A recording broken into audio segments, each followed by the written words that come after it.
So let me welcome as well a dear friend who's joining us for the second year, Mr. Muhammad Al-Qahtani from Saudi Arabia. Muhammad is the world champion for the public speakers in 2015. And I think the first Saudi and possibly the first Arab to have this kind of award as well. He's 5 times a TEDx speakers and 2020 Educational Oscar Award nominee. Muhammad will be giving us a lovely talk about race, and I cannot wait to hear it from him. Muhammad, are you around? Anybody here who's born in January, February, or March, please stand up. If you're born in January, February, or March, please stand up.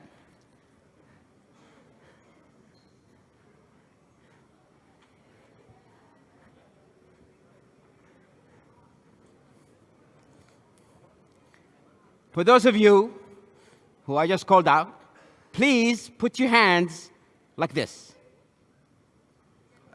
Yeah, just, no, don't clap, just hold them like this.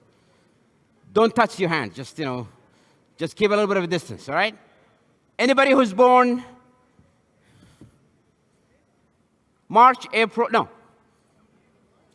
May, or June, please stand up. Those of you still standing, just keep standing, please, yes. Yeah, keep your hand like this, all right? Now, for the second group, put your hands like this, and just touch your hands, okay? Anybody who's born in July, August, or September, please stand up. July, August, or September, please stand up. Now for that group, put your hands like this. Anybody who's born October, November, December, please stand up. And anybody who's still sitting down, there's something is wrong with you. The last group, put your hands like this. Now, please, nobody moves.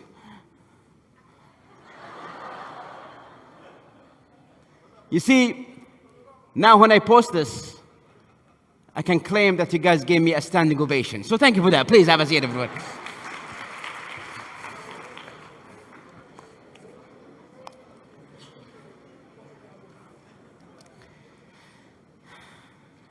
Let me ask you this question. What is success for you? How do you know that you made it? How do you know when that day you wake up and said, yep, I actually achieved what I wanted to achieve? What is the measure? The problem, ladies and gentlemen, is a lot of people, they don't have a measure. I once spoke in London a few years ago. It was a college graduation, like an engineering college graduation.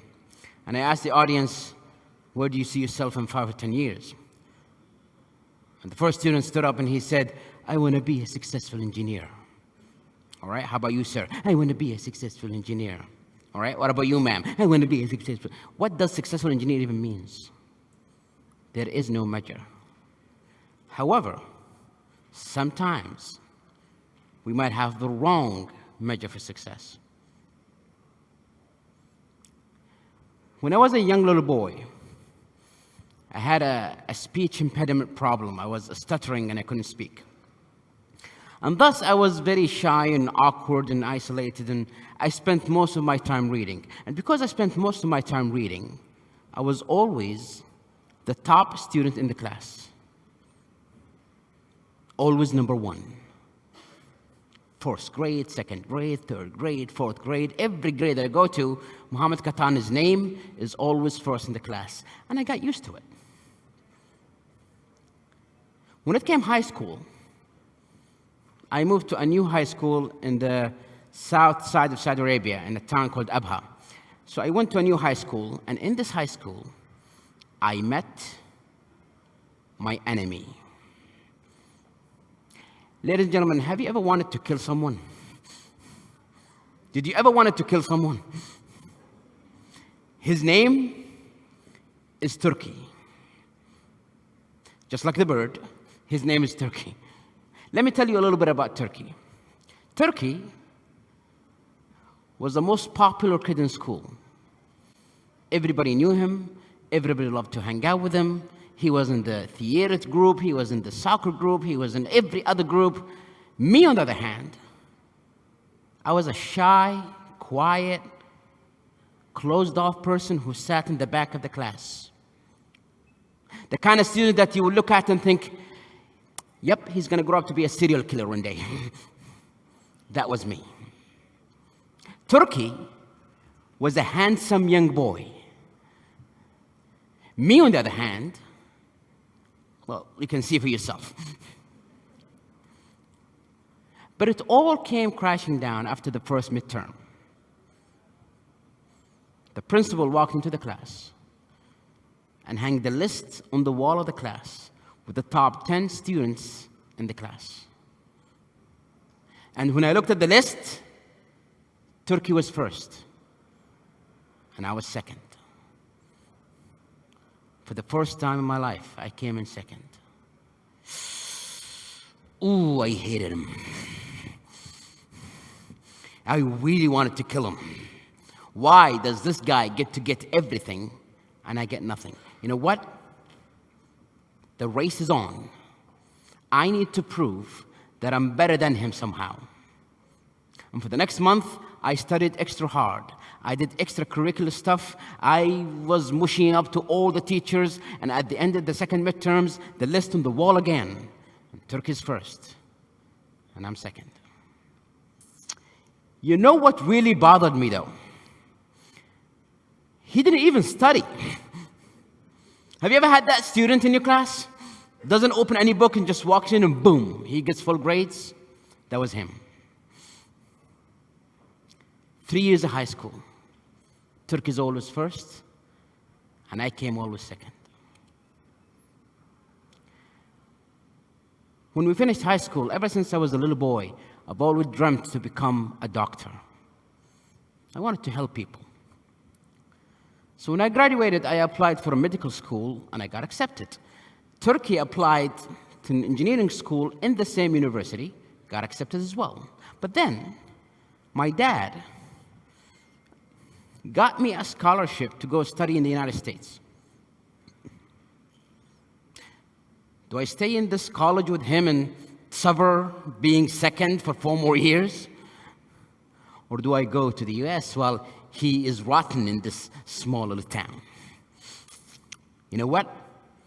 Screw my dream. Let me go to the US. And that's what I did. 4 years of college, I studied engineering, I graduated, came back, I got a good job, life is good, the pay is amazing. But in the back of my mind, I kept asking myself, whatever happened to him? So I called some of my friends from high school. Hey guys, how we doing? Oh, we're doing great. By the way, how's Turkey doing? Well, he finished his bachelor degree and now he's doing his master's degree.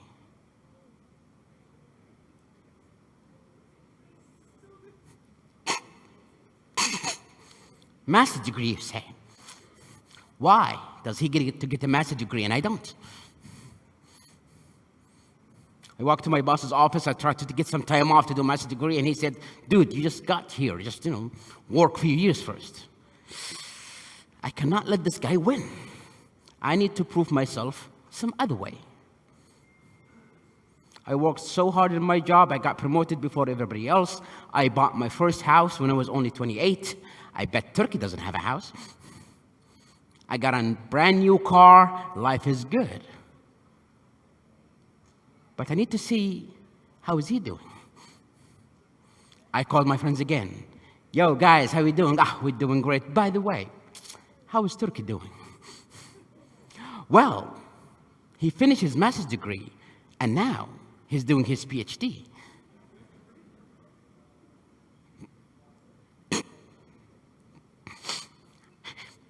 I see. No matter how hard I try, this guy is one step ahead of me. Life goes by. In 2015, I won the World Championship of Public Speaking, the first person from the Middle East to ever win. I was all over YouTube and all over the social media. Everybody knows who I am. I bet nobody knows who he is. But then, it all came crashing down in 2018. I flew to Abha to see my parents. And one day, I was at a coffee shop. And as I was walking out of the coffee shop, I saw him. Turkey. I haven't seen him since high school. We shook hands, and then he asked me the question that I've been waiting for him to ask me all these years. So, Muhammad, how are you doing? How am I doing? Let me tell you how am I doing.